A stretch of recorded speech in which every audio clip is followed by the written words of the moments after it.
പാരമ്പര്യമായിട്ടുള്ള ഭക്താഭ്യാസങ്ങൾ സഭയിൽ നിന്ന് എടുത്തു മാറ്റുവാനുള്ള ഒരു തുടക്കമാണെന്നൊക്കെ ആരോപിക്കുന്നുണ്ട്. അതിനെപ്പറ്റി പിതാവിന് എന്താ പറയുന്നത്? ഇത് തെറ്റിക്കാൻ വേണ്ടി, നമ്മുടെ സഭയെ വിഭജിക്കാൻ വേണ്ടി നുണപ്രചോദനമാണ്. ഇപ്പോൾ ചിലരൊക്കെ പ്രസംഗിക്കുന്നത് കേട്ടു, ഈ കുർബാന ആരാ അർപ്പിക്കുന്നത്? കാർമീനാണ് അർപ്പിക്കുന്നത്. ആർക്കാ അർപ്പിക്കണേ? ജനത്തിനാണ് അർപ്പിക്കണേ. കോവിഡിന് ശേഷം പെട്ടെന്ന് ഒരു ഏകീകൃത കുർബാന അർപ്പണ രീതി എന്ന രീതിയിലേക്ക് വന്നപ്പോൾ പലരും രൂക്ഷമായി വിമർശനം ഉന്നയിക്കുന്നുണ്ട്, ഒരു ദുരൂഹമായിട്ട് നടപ്പാക്കിയെന്ന്. ഈ കോവിഡ് കാലത്ത് ഇങ്ങനെ ധൃതി പിടിച്ച് ചെയ്യേണ്ടിയിരുന്നോ എന്നുള്ളൊരു ചോദ്യം എന്നോട് ചോദിച്ചിട്ടുണ്ട്. സഭയുടെ തീരുമാനം നടപ്പിലാക്കുക, അതിൽ വിട്ടൊരു തീരുമാനം അവരെന്നോട് നിർബന്ധിച്ചു കഴിഞ്ഞാൽ ഞാനും രാജിവെക്കണം, അല്ലെങ്കിൽ എന്നോട് രാജിവെക്കാൻ പറയും. അതോടൊപ്പം തന്നെ പിതാവ്, ഈ കുർബാന ഏകീകരണമായിട്ട് ബന്ധപ്പെട്ട് അതിനെ എതിർക്കുന്നവർ ഉന്നയിക്കുന്ന ഒരു ആശങ്കയാണ്, അല്ലെങ്കിൽ വിമർശനമാണ്, ഇതൊരു കൽദായവൽക്കരണത്തിൻ്റെ ഭാഗമാണ്, അല്ലെങ്കിൽ ഇതൊരു ജപമാല പ്രാർത്ഥനകൾ, അത്തരത്തിലുള്ള പാരമ്പര്യമായിട്ടുള്ള ഭക്താഭ്യാസങ്ങൾ സഭയിൽ നിന്ന് എടുത്തു മാറ്റുവാനുള്ള ഒരു തുടക്കമാണെന്നൊക്കെ ആരോപിക്കുന്നുണ്ട്. അതിനെപ്പറ്റി പിതാവിന് എന്താ പറയുന്നത്? ഈ കുർബാനയുടെ ഈ അർപ്പണ രീതിയുടെ ഏകീകരണം കൽദായവൽക്കരണമാണ്, പിന്നെ ആരാധനയും കൊന്തിയൊന്നും ഉണ്ടാവില്ല എന്നൊക്കെ പറയുന്നത് തെറ്റിദ്ധാരണയാണ്. നമ്മുടെ സഭയ്ക്ക് പൊതു പൈതൃകമായി നിന്നത് മാർത്തോമാ ശ്ലീഹ വന്നപ്പോൾ നമുക്ക് നൽകിയ പൈതൃകമുണ്ട്. പക്ഷേ നമ്മുടെ സഭ പ്രത്യേകിച്ചും 4-ാം നൂറ്റാണ്ട് മുതലാണ് കുർബാനയ്ക്ക് ടെക്സ്റ്റ് ഉണ്ടായിട്ടുള്ളൂ. ഏറ്റവും ആദ്യം രൂപപ്പെട്ട ടെക്സ്റ്റിലൊന്ന് പൗരസ്ത്യ സുറിയാനിയാണ്. ആ പൗരസ്ത്യ സുറിയാനി ആരാധനാക്രമമുണ്ട്. അതുകൊണ്ടാണ് നമ്മൾ സുറിയാനിക്കാരെന്ന് പറയണേ. ആ ആരാധനാക്രമം നമുക്ക് കിട്ടിയപ്പോൾ അതിൽ പൊതു പൈതൃകമായി ഇറാഖിലെ ഇപ്പോൾ സെലൂസിയ ടെസ്റ്റിപ്പോൾ എന്ന് പറയുന്ന കൽദായ സഭയും, പിന്നെ സീറോ മലബാർ സഭ എന്ന് പറയുന്ന മാർത്തോമ ക്രിസ്ത്യാനികളുടെ സഭയും, ഇതെല്ലാം പണ്ട് കാലത്ത് നമുക്ക് 16-ാം നൂറ്റാണ്ട് വരെ, ഇപ്പോൾ 4-ാം നൂറ്റാണ്ട് മുതൽ ആരംഭിച്ചു എന്ന് പറയുന്നത് 8-ാം നൂറ്റാണ്ട് മുതൽ എന്തായാലും ഉറപ്പായിട്ടും 16-ാം നൂറ്റാണ്ട് വരെ നമുക്ക് വന്നിരുന്ന മെത്രാന്മാർ ഇറാഖിൽ നിന്ന് അല്ലെങ്കിൽ പൗരസ്ത്യ സുറിയാനി സഭയിൽ നിന്ന് തന്നെയാണ്. പിന്നെയാണ് നമുക്ക് എങ്കിലും കൊടുങ്ങല്ലൂർ അതിരൂപത കേന്ദ്രമായിട്ട് നമ്മുടെ സഭ എന്നും നിലനിന്നിരുന്നു. അപ്പോൾ നമ്മുടെ പൈതൃകം എന്ന് പറയുന്നത് ഇതിൻ്റെ ആരാധനാക്രമത്തിൽ പ്രധാനമായിട്ടും നമുക്ക് പൊതു പൈതൃകമായ പൗരസ്ത്യ സുറിയാനിയും, അതേ സമയത്ത് അതിലെല്ലാത്തിലും ഇന്ത്യയുടേതായിട്ടുള്ള തനിമയുണ്ടായിരുന്നു. ഇത് നമ്മുടെ സഭയുടെ പ്രത്യേകം പറയുന്നത് ഇത് കത്തോലിക്ക വിശ്വാസമാണ്. അതിൻ്റെ ആരാധനാക്രമം ഈ കൽദായിൽ പെട്ടതാണ്, എല്ലാവർക്കും ഉള്ളതാണ്. മൂന്നാമത്തേത് അത് ഭാരതീയമാണ്, ഭാരതീയ ഇതെല്ലാം കൂടി ഉൾക്കൊണ്ടിട്ടുള്ളതാണ് നമ്മുടെ കുർബാന തക്സ. ഇപ്പോഴുള്ള ടെക്സ്റ്റ് അതാണ്. ആ പൈതൃകത്തെ നമ്മൾ കൽദായവൽക്കരണം എന്ന് പറഞ്ഞു കഴിഞ്ഞാൽ നമ്മുടെ പൈതൃകത്തെ നമ്മൾ വേണ്ടാന്ന് പറയലാണ്. അതേ സമയത്ത് നമ്മൾക്ക് കഴിഞ്ഞ നൂറ്റാണ്ടുകൾ കൊണ്ട് നമ്മുടെ കുടുംബങ്ങൾക്ക് അത് മറ്റു സഭകളിലും ഉള്ളത് തന്നെയാണ്. നമ്മൾ വന്നിട്ട് വേണം. ഇപ്പോൾ ചാവറയച്ചൻ്റെ നേതൃത്വത്തിൽ 40 മണിക്കൂർ ആരാധന, വണക്കമാസം, പിന്നെ നമുക്ക് 16-ാം നൂറ്റാണ്ട് മുതൽ വന്ന മിഷണറിമാർ, പ്രത്യേകിച്ചും ഇറ്റാലി മിഷണറിമാർ വന്നിട്ടുള്ളതാണ് കർമ്മലീത്ത ഭക്തി, ജപമാല ഭക്തി. അപ്പോൾ ഇങ്ങനെയുള്ള ആരാധന, ജപമാല, വണക്കമാസം തുടങ്ങി നമ്മുടെ കുടുംബ പ്രാർത്ഥനകളൊക്കെ നമുക്കുള്ള ഏറ്റവും വലിയ പൈതൃകമായി കിട്ടിയതാണ്. ഇത് ഈ കുറ്റം പറയുന്നവർ ഒന്ന് ചിന്തിക്കേണ്ടത്, ചങ്ങനാശ്ശേരി ഭാഗത്തുള്ളവർ ആരും ഇത് നിർത്തിയിട്ടില്ല. അവിടെ ചിലപ്പോൾ വേണമെങ്കിൽ ഈ കാനനമസ്കാരത്തിന് സ്വല്പം പ്രാധാന്യം വേണമെന്ന് ചിലപ്പോൾ പറഞ്ഞിട്ടുണ്ടാകാം. പക്ഷേ എല്ലാ സഭകളിലും എല്ലാ രൂപതകളിലും ജപമാലയുണ്ട്, 35 രൂപതകളിലും ആരാധനയുണ്ട്. ഈ പറഞ്ഞ എല്ലാ പിതാക്കന്മാരും ആരാധനയ്ക്ക് നേതൃത്വം കൊടുക്കുന്നുണ്ട്. ഇത് തെറ്റിക്കാൻ വേണ്ടി, നമ്മുടെ സഭയെ വിഭജിക്കാൻ വേണ്ടി നുണപ്രചോദനമാണ്. ഞാൻ 2022 സെപ്റ്റംബർ മാസം 30-ാം തീയതി ഒരു സർക്കുലർ എഴുതി. തൃശ്ശൂർ അതിന് മുമ്പ് കഴിഞ്ഞ വർഷം എഴുതി തന്നെ. അതിൽ കൃത്യമായിട്ട് പറഞ്ഞു, ഇങ്ങനെയുള്ള ഭക്താഭ്യാസങ്ങൾ, പയസ് ഡിവോഷൻസ് ഒരു കാരണവശാലും നമ്മൾ മാറ്റാൻ പാടില്ല എന്ന് കൃത്യമായിട്ട് എഴുതിയിട്ടുണ്ട്. മാത്രമല്ല തൃശ്ശൂർ എന്ന പോലെ എറണാകുളത്തും പിതാവിനും പുത്രനും വെച്ച് തുടങ്ങാം, അതുപോലെ തന്നെ മധുവാവിരി വേണ്ട, ഇതൊക്കെ തെറ്റിക്കാൻ വേണ്ടി ഉണ്ടാക്കുന്ന ഒരു കാര്യം തന്നെയാണ്. പിന്നെ ഒരു പരിപാടിയും വേണ്ട, ഓരോ അച്ഛനും തോന്നുന്ന അല്ലെങ്കിൽ ഓരോ ഇടവയ്ക്കും തോന്നുന്ന രീതിയിലുള്ള കുർബാനക്രമം എന്ന് പറഞ്ഞാൽ അത് സഭയുടെ പഠനത്തിന്, ആരാധനാക്രമത്തിന് തെറ്റാണ്. അടിസ്ഥാനപരമായ കാര്യങ്ങളിൽ സഭയ്ക്ക് പൊതുവായി നിർബന്ധമായിട്ടും വേണമെന്ന് സിനഡ് സഭ അംഗീകരിച്ച കാര്യങ്ങൾ എല്ലാ രൂപതയിലും ഒരുപോലെ നടക്കണം. അത് പറ്റില്ലെന്ന് പറഞ്ഞാൽ അത് സഭയുടെ കൂട്ടായ്മയ്ക്കും പഠനത്തിനും എതിരാണ്. അതോടൊപ്പം തന്നെ പിതാവ് പലരും ഉന്നയിക്കുന്ന മറ്റൊരു വിമർശനമാണ് ഈശോയുടെ അന്ത്യാത്താഴത്തിലെ ആ ഒരു ചിത്രമായിട്ട് ബന്ധപ്പെട്ട് ഈശോ അർപ്പിച്ച ബലി ജനാഭിമുഖമായിരുന്നു, അങ്ങനെയൊക്കെ പറഞ്ഞൊരു വിമർശനമുണ്ട്. ഇതും സഭയുടെ പഠനത്തിൽ വളരെ തെറ്റായിട്ടുള്ളൊരു വ്യാഖ്യാനമാണ്. ഇപ്പോൾ വത്തിക്കാൻ സൂനദോസിൽ വിരുന്നിൻ്റെ ആസ്പെക്റ്റിന് കുറച്ച് പ്രാധാന്യം കൊടുത്തു, ബലിയുടെയും അർപ്പണത്തിനേക്കാളും പ്രാധാന്യമാണ്. പക്ഷെ നമ്മുടെ സഭയിൽ ഇതൊരു ബലിയാണ്. മനുഷ്യരുടെ ലോകത്തിൻ്റെ പാപങ്ങൾ നീക്കുന്ന ദൈവത്തിന് കുഞ്ഞാടായി ഈശോ മനുഷ്യവർഗത്തിൻ്റെ രക്ഷയ്ക്ക് വേണ്ടി സ്വന്തം ശരീരരക്തങ്ങൾ കാൽവരിയിൽ തൻ്റെ ശരീരത്തെ സമർപ്പിച്ചു. അത് മുന്നാസ്വാദനമായി അപ്പവും വീഞ്ഞെടുത്ത് പെസഹ ബലി അർപ്പിച്ചു. അപ്പോൾ ബലിക്കും അർപ്പണത്തിനും അത് കഴിഞ്ഞുള്ള ഈ സ്വീകരണത്തിനും ദിവ്യകാരുണ്യത്തിൻ്റെ സ്വീകരണവും കൂട്ടായ്മയ്ക്കും പ്രാധാന്യം കൊടുത്തു. യേശു ഏറ്റവും ആദ്യം ആഗ്രഹിച്ച് ഞാൻ നേരത്തെ പറഞ്ഞു, ലൂക്ക 22:15 പെസഹ ആചരണമാണ്. യഹൂദന്മാരുടെ പെസഹ ആചരണം അത് ഒരു സെമി സർക്കിളാണ്. അവരെപ്പോഴും ജെറൂസലമിലേക്കാണ് നോക്കിയിരുന്നത് അവരുടെ നോട്ടം. അതുകൊണ്ട് പെസഹായ്ക്ക് റൗണ്ട് ടേബിൾ ആയിരുന്നു എന്ന് പറഞ്ഞു കഴിഞ്ഞാൽ ഒരു സെമി സർക്കിൾ ആയിട്ട് വരച്ചിട്ടുള്ളത് സെമി സർക്കിളാണ്. പക്ഷേ അന്ന് ജെറൂസലമിനെയാണ് പൊതുവെ അന്ന് പഴയ നിയമത്തിൽ നോക്കിയിരുന്നത്.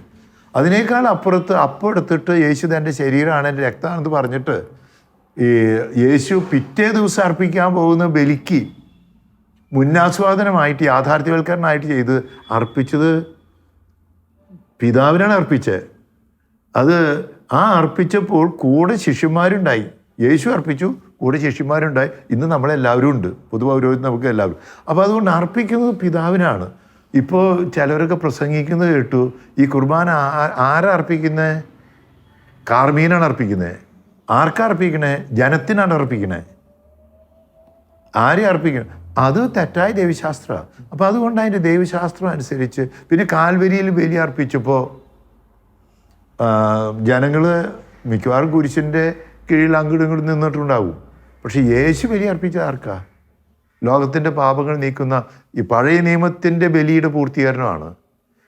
ദുഃഖ വെള്ളിയാഴ്ച എന്ന് പറയുന്ന പെസഹ വെള്ളിയാഴ്ച പ്രധാന പുരോഹിതൻ പരിശുദ്ധയുടെ പരിശുദ്ധി ചെന്ന് കറിയില്ലാത്ത കുഞ്ഞാടിനെ കൊന്ന് അർപ്പിക്കുന്ന അങ്ങോട്ടാണ്. യഹൂദന്മാർ ഒരിക്കലും ഇങ്ങോട്ടല്ല തിരിയണേ. എല്ലാ മതങ്ങളിലും ഈ ബലി അർപ്പണം ദൈവത്തെ നോക്കിയിട്ടാണ്. അപ്പം അതുകൊണ്ട് ജനത്തെ നോക്കിയിട്ടാണ് ബലി അർപ്പിക്കുന്നത് എന്നുള്ളൊരു കൺസെപ്റ്റ് കാര്യം ലത്തീൻ സഭയിൽ ഇപ്പോൾ ഈ വത്തിക്കാൻ സൂനോദിന് ശേഷം ജനാഭിമുഖമായിരുന്നത് വാസ്തവമാണ്. പക്ഷെ പൗരസ്ത്യ ദർശനം അനുസരിച്ച് ദൈവത്തിലേക്ക് അർപ്പിക്കുന്നതാണ്. അപ്പോൾ അങ്ങനെ കുരിശ് ഇവിടെ വെച്ചിട്ട് ജനത്തെ നോക്കി കർത്താവ് എല്ലായിടത്തും ഉണ്ടല്ലോ, നടുവിലുണ്ടല്ലോ എന്ന് പറയുന്ന ദൈവശാസ്ത്രം പറയാവുന്നതാണ്. പക്ഷേ ഇതിൻ്റെ ഐഡിയൽ ആയിട്ടുള്ളത് കഴിഞ്ഞ 20 നൂറ്റാണ്ടിൽ 19 നൂറ്റാണ്ടിൽ നടന്നു തന്നെ ഏകദേശം ആ ദിശയിലേക്ക് നോക്കുന്ന ജനവും ഈശോ എല്ലാം കൂടി അങ്ങോട്ട് പോകും. അതുകൊണ്ട് കാൽവരിയിൽ എവിടേക്കാണ് നോക്കിയെന്നുള്ളത്, കാൽവരിയിൽ ഈശോ പിതാവിനാണ് ഇതാ എൻ്റെ ആത്മാവിനെ അങ്ങയുടെ പക്കലേക്ക് ഞാൻ സമർപ്പിക്കുന്നു. പിതാവിനാണ് സമർപ്പിച്ചത്. ആ ഒരു ദർശനത്തിനാണ് പ്രാധാന്യം.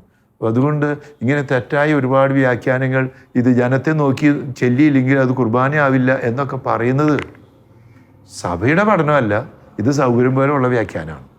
ഒപ്പം തന്നെ പിതാവ് ആദ്യം സൂചിപ്പിച്ചു, നമുക്ക് 1999 ആ കാലഘട്ടത്തിലെ സിനഡിന് ശേഷം പല രൂപതകളിൽ ഡിസ്പെൻസേഷൻ ഒരു അനന്തമായിട്ട് നീണ്ടൊരു 20 വർഷത്തിന് ശേഷം പെട്ടെന്ന് കോവിഡ് കാലഘട്ടം, നമുക്കറിയാം ഒരു കൂട്ടായ്മകളോ ഒന്നും ഉണ്ടായിരുന്നില്ല. കോവിഡിന് ശേഷം പെട്ടെന്ന് ഒരു ഏകീകൃത കുർബാന അർപ്പണ രീതി എന്ന രീതിയിലേക്ക് വന്നപ്പോൾ പലരും രൂക്ഷമായി വിമർശനം ഉന്നയിക്കുന്നുണ്ട്, ഒരു ദുരൂഹമായിട്ട് നടപ്പാക്കിയെന്ന്. ഈ കോവിഡ് കാലത്ത് ഇങ്ങനെ ധൃതി പിടിച്ച് ചെയ്യേണ്ടിയിരുന്നോ എന്നുള്ളൊരു ചോദ്യം എന്നോട് ചോദിച്ചിട്ടുണ്ട്. ഈ പ്രക്രിയയുടെ ചരിത്രം അറിയാതെ സൗകര്യം പോലെയുള്ള വ്യാഖ്യാനമാണ്.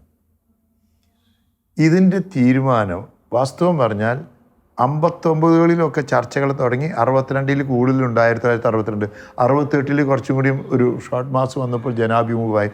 അത് കഴിഞ്ഞപ്പോൾ ഈ ദിവസങ്ങളിലൊക്കെ എല്ലാ കാലഘട്ടത്തിലും ബിഷപ്സ് കോൺഫറൻസിൻ്റെ അവസരത്തിലും പിന്നീട് സിനഡ് വന്നപ്പോഴും ഞാൻ 1994 മുതൽ ഈ ഒരു എക്സ്പെർട്ട് കാനുള്ള എക്സ്പെർട്ട് എന്ന നിലയിൽ പല സിനഡിലും പങ്കെടുത്തിട്ടുണ്ട്. അപ്പോൾ ഞാനപ്പോൾ സീറോ മലബാർ സഭ കോടതിയുടെ അധ്യക്ഷനായിരുന്നു. ആ ദിവസങ്ങളൊക്കെ ഞാനും അവിടെ മൗണ്ട് സെൻറ്റ് തോമസിൽ ഉണ്ടാകാറുണ്ട്. ഈ മിക്കവാറും എല്ലാ സിനഡിലും നമ്മൾ ഇതിലൊന്ന് ഐക്യം ഉണ്ടാവുക എന്നുള്ള ചർച്ചകളുണ്ട്. അങ്ങനെയാണ് 1998 ഒരു അസംബ്ലിയിൽ ഇത് കുറേയേറെ വഴക്കായിരുന്നു. ഞാൻ എല്ലാ ഗ്രൂപ്പ് ഡിസ്കഷന് പോകുമ്പോൾ അവിടെയൊക്കെ ഞാനായിരുന്നു പേപ്പറൊക്കെ കൊടുത്ത് സംഘാടകനായിരുന്നത്. അവിടെയൊക്കെ ഈ വഴക്കുകൾ. അത് കഴിഞ്ഞ് 99 വന്നു. അന്ന് ഈ ഡിസ്പെൻസേഷൻ കൊടുത്തത് അത് താൽക്കാലികമായിട്ടാണ്. ഇപ്പോൾ തൃശ്ശൂർ കൊടുത്തത് താൽക്കാലികമായിട്ടാണ്. പക്ഷെ അത് കുറേ നാൾ നീണ്ടു. അത് ശരിയല്ല എന്നും ആ തീരുമാനം ശരിയല്ല എന്ന് പറഞ്ഞു. പിന്നെ അങ്ങനെ വന്നു കഴിഞ്ഞപ്പോൾ പിന്നീടുള്ള കാലഘട്ടത്തിൽ ഇടയ്ക്ക് തീരുമാനിച്ചു നമുക്ക് ഐക്യത്തിലേക്ക് വരണം, അടിസ്ഥാന കാര്യത്തിൽ ഇങ്ങനെ പോകാൻ പാടില്ല, സഭയുടെ കൂട്ടായ്മയ്ക്ക് എതിരാണ്.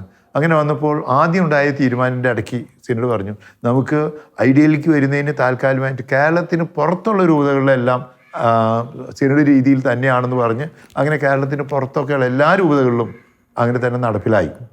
പിന്നെ കേരളത്തിൽ മാത്രമായിട്ട് നിന്നു, ചുരുങ്ങി. കേരളത്തിന് പുറത്തൊക്കെ സിനഡ് രീതിയിലായി.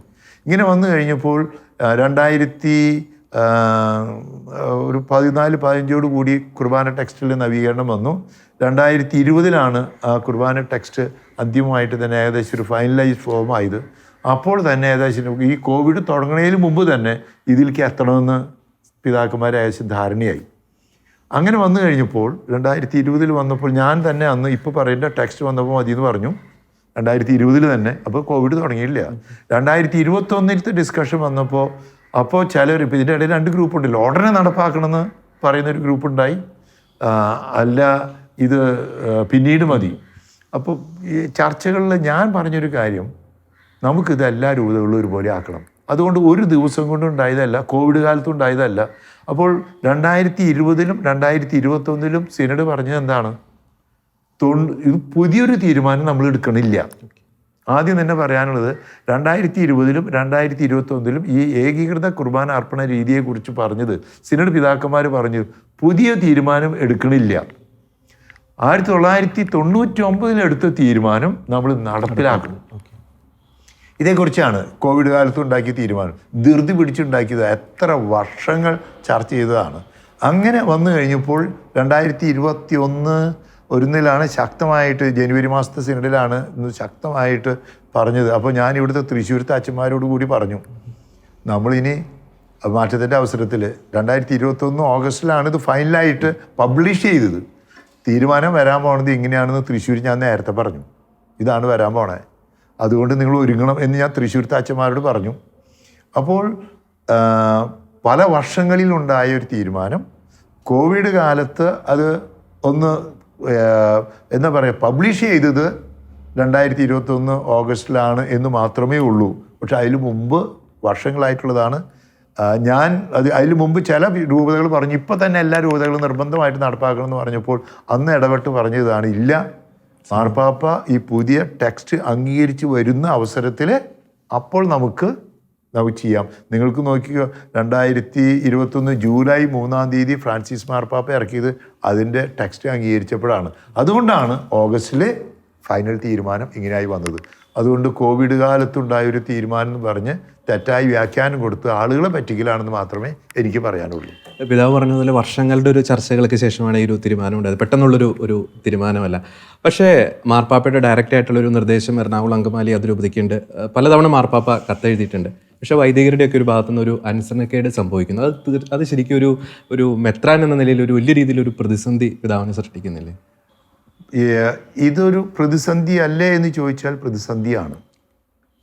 എന്നോട് ഈ ദിവസങ്ങളിലടക്കം ഇനിയുള്ള ദിവസങ്ങളിലും നിർബന്ധമായിട്ടും ഞാൻ അവർ പറയുന്നതിനനുസരിച്ച് സർക്കുലർ എഴുതണമെന്ന് എന്നെ നിർബന്ധിക്കുകയും അതിനുവേണ്ടി ശക്തമായ പ്രതിഷേധങ്ങൾ അടക്കം ചെയ്യുകയും ചെയ്യുന്നുണ്ട്. അവരോട് എനിക്കൊരൊറ്റ മറുപടിയേ ഉള്ളൂ, എനിക്ക് എൻ്റേതായ ഒരു തീരുമാനമില്ല. എനിക്ക് കൃത്യമായ മാൻഡേറ്റ് പരിശുദ്ധ സിംഹാസനത്തിൽ നിന്നുണ്ട്. ഈ അപ്പസ്റ്റോലിക് അഡ്മിനിസ്ട്രേറ്റർ എന്ന് പറഞ്ഞാൽ ഗവർണർ ഭരണം പോലെ എറണാകുളം അങ്കമാല അതിരൂപതയുടെ ആർച്ച് ബിഷപ്പ് ആലഞ്ചേരി പിതാവാണെങ്കിലും അവിടുത്തെ ഭരണം മുഴുവൻ നിർവഹിക്കാൻ കരിയിൽ പിതാവിന് ആലഞ്ചേരി പിതാവ് പറയുന്ന പോലെ ചെയ്യാൻ മാത്രമുള്ള വികാരിയുടെ ഡ്യൂട്ടി ഉണ്ടായുള്ളൂ. എനിക്കാണെങ്കിൽ അതിൻ്റെ ഭരണം മുഴുവൻ നിർവഹിക്കാൻ ഫ്രാൻസിസ് മാർപ്പാപ്പ എന്നോട് ആവശ്യപ്പെട്ടപ്പോൾ എനിക്ക് കൃത്യമായൊരു മാൻഡേറ്റ് ഉണ്ട്, സഭയുടെ തീരുമാനം നടപ്പിലാക്കുക. അതിൽ വിട്ടൊരു തീരുമാനം അവരെന്നോട് നിർബന്ധിച്ചു കഴിഞ്ഞാൽ ഞാനും രാജിവെക്കണം, അല്ലെങ്കിൽ എന്നോട് രാജിവെക്കാൻ പറയും.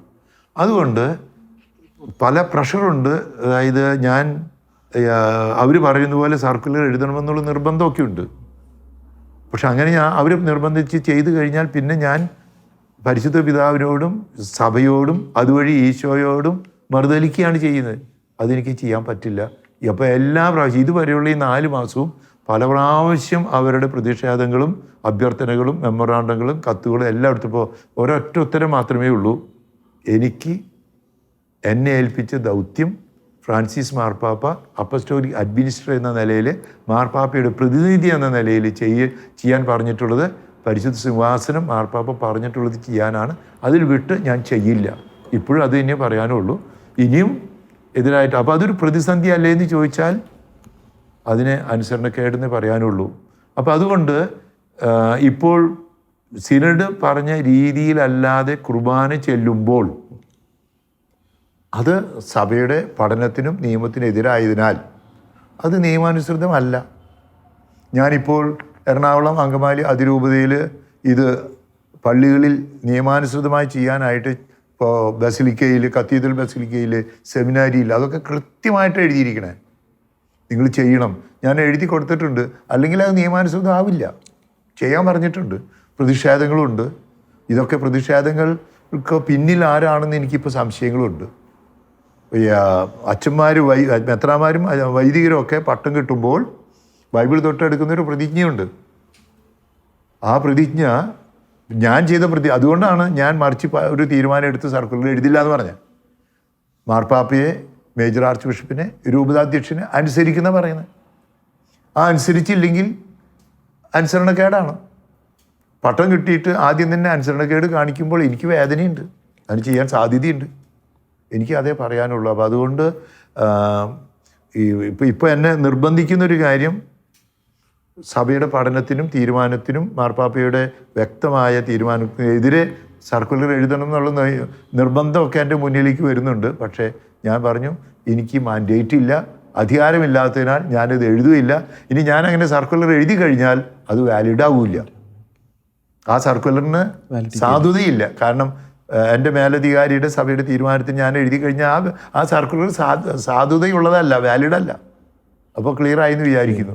ഇനി അതിനൊരു മാർഗമുള്ള ഇതിന് സൊല്യൂഷൻ എന്താണെന്ന് ചോദിച്ചാൽ നന്നായി പ്രാർത്ഥിക്കുക, ദൈവം ഇടപെടട്ടെ. പ്രാർത്ഥനയും ഉപവാസവും ഒക്കെ. അതുകൊണ്ട് എന്നെ കാണുന്ന ഷെക്കീന ടി വിക്കാരെ, ഈ പ്രശ്നം പരിഹരിക്കാൻ ദൈവം ഇടപെടണം.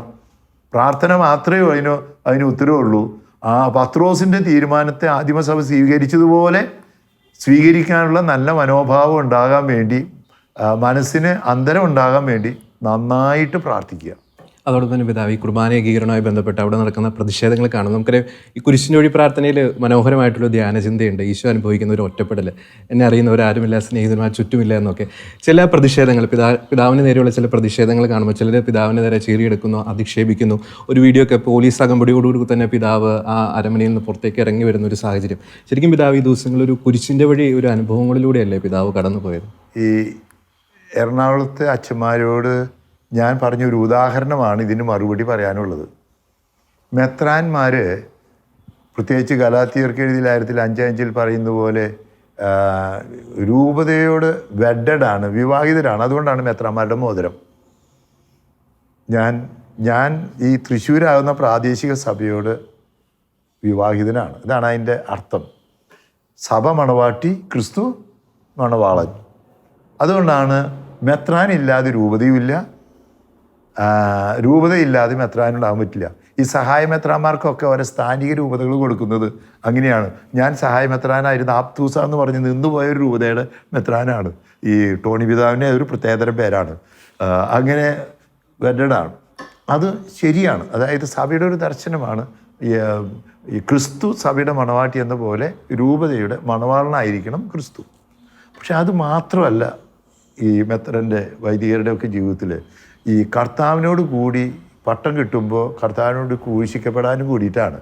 യേശു കിടന്നതിൻ്റെ മറുപുറത്ത് തൂക്കിക്കിടക്കലാണ്. അപ്പം അതുകൊണ്ട് വൈദികൻ്റെ ജീവിതവും മെത്രാൻ്റെ ജീവിതവും ഓരോ ക്രിസ്ത്യാനിയുടെ ജീവിതവും യേശുവിനോട് കൂടി ക്രൂശിതനാവലാണ്.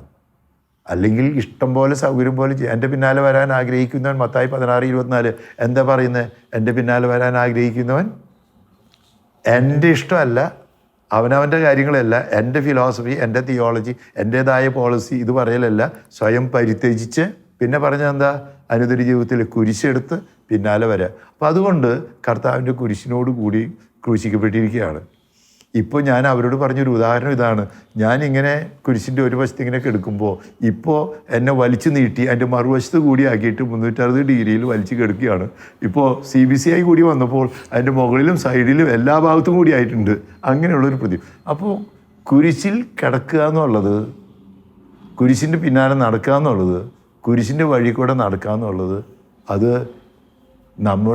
അതല്ലേ നമ്മുടെ പ്രധാനമായിട്ടുള്ള ഈ കൂടെ നടക്കുമ്പോഴത്തെ പ്രതിഫലം. അതില്ലെങ്കിൽ പിന്നെ അത് കിട്ടുന്നില്ലെങ്കിൽ അച്ഛനും അല്ല മെത്രാനും അല്ല, സുഖം മാത്രം നോക്കി പോവുകയാണെങ്കിൽ ഈ വഴിക്ക് പോകണ്ട, ഞാനിത് സ്വീകരിക്കുകയും വേണ്ട. പിന്നെ പ്രതിഷേധങ്ങളും ഒക്കെ ഉണ്ട്, അവരുടെ ആഗ്രഹങ്ങൾ പറയുന്നു. അതിൽ ചിലപ്പോഴൊക്കെ സഭാശത്രുക്കൾ ഇതിൻ്റെ സഭയെ നശിപ്പിക്കാൻ വേണ്ടി ഇടപെടുന്നുണ്ടോ എന്ന സംശയങ്ങൾ എനിക്കില്ലാതില്ല. അതുകൊണ്ടാണ് പോലീസിനെ വിളിക്കുന്നത് ഗൗരവമായി തെറ്റാണെന്ന് പറയുന്നത്. നമ്മുടെ അച്ഛന്മാരുടെ അല്ല, മറ്റുള്ളൊന്നും അല്ല. ഇതൊക്കെ ഈ സമാധാനം നഷ്ടപ്പെടാൻ വേണ്ടി ആഗ്രഹിക്കുന്ന കുറേ പേരുണ്ടാകാം.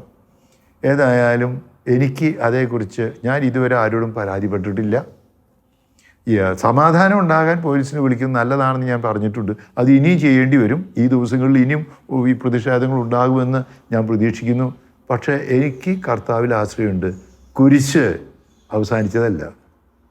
കുരിശിലുള്ള കിടക്കൽ ഉത്ഥാനത്തിലേക്ക് നയിക്കില്ല. അതുകൊണ്ട് ദൈവം ഇടപെടും, ദൈവത്തിൻ്റെ ഹിതം നിറവേറ്റും. അതുകൊണ്ട് എന്നെ ഭീഷണിപ്പെടുത്തി അല്ലെങ്കിൽ കുരിശി കയറ്റി എന്ന് പറഞ്ഞിട്ട് സഭയുടെ തീരുമാനത്തിൽ നിന്ന് മാറാൻ ഞാൻ തീരുമാനിച്ചിട്ടില്ല, ചെയ്യൂല. ഇനി എനിക്ക് വല്ല ഡിപ്രഷനൊക്കെ ആക്കി കഴിഞ്ഞാൽ ചിലപ്പോഴൊക്കെ ചില ഭീഷണികളൊക്കെ കാണുമ്പോൾ ഞാനും ഡിപ്രഷനിലാകുമെന്നുള്ളൊരു പേടിയൊക്കെ ഉണ്ട്. അങ്ങനെ വന്ന് എൻ്റെ ബുദ്ധിയൊക്കെ പോയി കഴിഞ്ഞാൽ പിന്നെ ഞാൻ എന്താ ചെയ്യാമെന്ന് എനിക്കറിയില്ല. അപ്പം ഞാനല്ല ചെയ്യുന്നത്. അപ്പോൾ അല്ലെങ്കിൽ എനിക്ക് നോർമലായിട്ട് ചിന്തിക്കുന്നുണ്ടെങ്കിൽ ദൈവത്തിൻ്റെ ഇഷ്ടം, സഭയുടെ പദ്ധതി, സഭയുടെ നിയമം, അത് മാത്രമേ ചെയ്യുള്ളൂ. അതുകൊണ്ട് ഭീഷണിപ്പെടുത്തിയതിൻ്റെ പേരിൽ എൻ്റെ തീരുമാനത്തിന് ഇപ്പം മാറ്റില്ല. വല്ല ഡിപ്രഷനിലായാൽ വേണമെങ്കിൽ ഞാൻ മാറിയേക്കാം. ഞാൻ ഇപ്പോൾ പറയണില്ല, കാരണം അപ്പം ഞാനല്ല ചെയ്യും. നിങ്ങൾ അച്ഛന്മാർ മെത്രാനെതിരെ തിരിഞ്ഞിട്ടുണ്ടെങ്കിൽ ഞങ്ങൾക്കും അച്ഛനെതിരെ തിരിയാമെന്നുള്ള ഒരു ചിന്ത വരാൻ അത് ചിലയിടത്ത് കാണുന്നുണ്ട്. നമുക്ക് ശത്രുവിനെ നിഗണിക്കാനാവില്ല, സ്നേഹിക്കാൻ മാത്രമേ പാടുള്ളൂ. സിനഡിൽ പരിശുദ്ധ കരിയിൽ പിതാവ് എല്ലാം ചെയ്യാമെന്ന് സമ്മതിച്ച് ഇതെല്ലാം പറഞ്ഞ് എല്ലാം റെഡിയായിട്ട് ചെയ്തു. പക്ഷേ അവിടെ ചെന്ന് എഴുതുന്നത് വേറെ രീതിയിലായി.